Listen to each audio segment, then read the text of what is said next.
Okay. நம்மளுடைய second எக்ஸசைஸில் பார்த்தீங்கன்னா direct question கொடுத்துருக்காங்க. இதெல்லாம் பர்பண்டிகுலரான்னு கேட்குறாங்க. சரிங்களா? அப்போ இங்கே பாருங்க 1 2 3. அப்போ இது ஒரு வெக்டரு. அடுத்து 3ஓட காம்பினேஷன் இது ஒரு வெக்டரு. அடுத்தது ஒரு வெக்டர். கரெக்டுங்களா? அப்போ இது என்னது? நம்ம டைரக்ட் கொஸ்டின் எப்படி நோட் பண்ணுவோம்? எல்எம்என் நோட் பண்ணுவோம். அப்போ 3 டைரக்ட் கொஸ்டின் இருக்குது. அப்போ எல்1 எம்1 என்1 அந்த மாதிரி நோட் பண்ணுவோம். சரிங்களா? இப்போ ஃபர்ஸ்ட் பாயிண்ட் எழுதிக்கிங்க. எல்1 ஈக்குவல் எவ்வளவு? 12/13. எம்1 ஈக்குவல் எவ்வளவு? -3/13. என்1 ஈக்குவல் எவ்வளவு? -4/13. அடுத்த பாயிண்ட் என்ன கிடைக்கும்? எல்2. எல்2 ஈக்குவல் எவ்வளவு? 4/13. எம்1 அடுத்தது M two. M two equal to 12/13. And N two equal எவ்வளவு? 3/13. அப்போ சொல்றாங்க நம்மளுக்கு என்ன கிடைக்கும்? L2 4/13. சொல்றாங்கண்ணே கரெக்டு. அப்போ என்னது? L one into L two plus M one into M two plus N one into N two equal 0. First இந்த ரெண்டோட டைரக்ட் கொஸ்டின் நம்ம ப்ரூவ் பண்ணிடுவோம். சரிங்களா? அதே மாதிரி நீங்கள் சொல்லுங்கள். அடுத்து மூணாவது என்னது? எல்3 equal to 3/30. 3/30. M3 equals -4/13. M3 equal to 12/13. 12/30. அப்போ நம்மளுக்கு என்ன ஃபார்முலா வரும்? L1 into L3 plus M1 into M3 plus N1 into N3 equal to 0 போட்டுக்கணும். அடுத்த லாஸ்ட் கேஸ் என்னன்னா L1 L2 L2 into L3 plus M2 into M3 plus N2 into N3 equal to 0 போட்டுக்கணும். இந்த மூணு case prove பண்ணாதான் நம்மளுக்கு mutually perpendicular அர்த்தம். சரிங்களா? மூணுல எதுவுமே ப்ரூவ் ஒன்னாச்சும் ப்ரூவ் பண்ணணும் இஸ் நாட் ஏ அப்படின்னு சொல்லி எல்லாமே பேர் ப்ரூவ் போகும். சொல்லுங்க. L1 வேல்யூ என்ன? ஃபர்ஸ்ட் இந்த ப்ரூவ் பண்ண போறேன். L1 வேல்யூ என்னடா கண்ணு?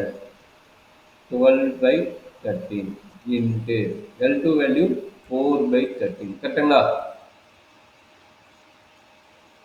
நிதின் கரெக்டாப்பா? -3/13 into 12/13 plus N1 -4/13 into 3/13 equal to first of all எல்லாத்துலேயுமே 13 இருக்குது. அதனால 169 வந்து நான் வெளியே எடுத்துக்கிட்டேன். வெளியே எடுத்துட்டு உள்ள இருக்கிற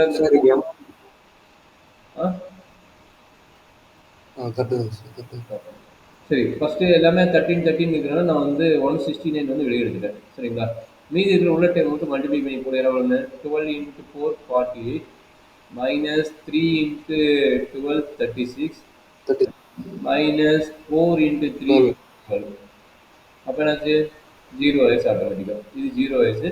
therefore the first two direct cosine are perpendicular. இதே மாதிரி ரெண்டு சொல்லி பார்க்கலாம் டக்குன்னு. அதாவது ஃபர்ஸ்ட்டுக்கும் தேர்டுக்கும் ப்ரூவ் பண்ணணும். ஃபர்ஸ்ட்டுக்கும் தேர்டுக்கும் இந்த வேலையை அப்ளை பண்ணு. இந்த வேலையை அப்ளை பண்ணி என்ன நடக்குன்னு சொல்லி பார்க்கலாம்.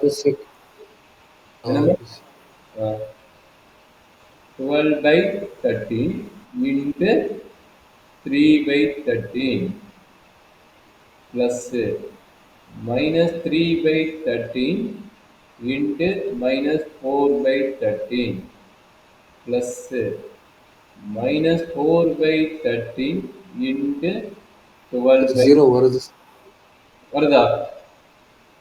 169 வெளியே எடுத்துருவீங்க. டக்குனு சொல்லுங்க என்ன நடக்குது? 36 plus 12 minus 48 plus 12 minus 48 equal to 0 வருது. Therefore, the direct question of first one and the third one are perpendicular. அதே மாதிரி கடைசி கேஸ் ப்ரூவ் பண்ணுறாங்க. L1 L2 L2 LDR அதையும் ப்ரூவ் பண்ணிடுங்க. வருதானே? டேரக்டே போட்டுறேன். 169 வெளியே வந்துடும்.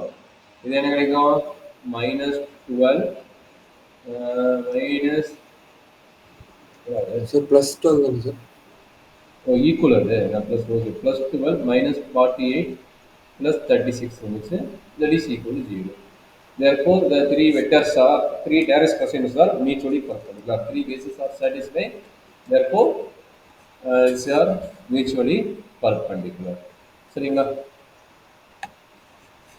Yes, sir.